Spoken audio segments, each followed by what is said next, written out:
எத்தனையோ தாய்மார்கள் எங்களை நம்பித்தான் பிள்ளையே பெறுகிறார்கள். அவர்கள் ஓராண்டு பால் ஊட்டி அதோடு நிறுத்தி விடுகிறார்கள். உனக்கு உயிர் போகிற நிலையில் உயிர் பால் ஊட்டினால் உன் தாய், உயிர் போகிற நிலையில் இறுதி பால் ஊட்டுவதும் நான் தான். பசுதான் கடைசி பால் உன் தாயின் மார்பிலிருந்து ஊட்டப்படுவதில்லை. என் உடன் பிறந்தானே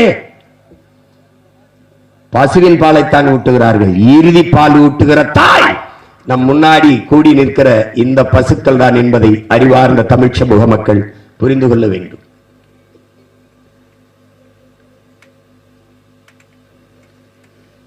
பால் ஏற்றுமதியில் மட்டும் டைரி டேலே மில்க் பால் நாளிலே நாட்டினுடைய முதன்மை அமைச்சர் மாண்புமிக்க ஐயா நரேந்திர மோடி அவர்கள் பேசியது இருக்கிறது. பாலிலே மிகப்பெரிய சந்தை இருக்கிறது, அதிலேயே நாம் தற்சார்பு பொருளாதாரத்தில் தற்சார்பை அடைய முடியும் என்று பேசியது இருக்கிறது.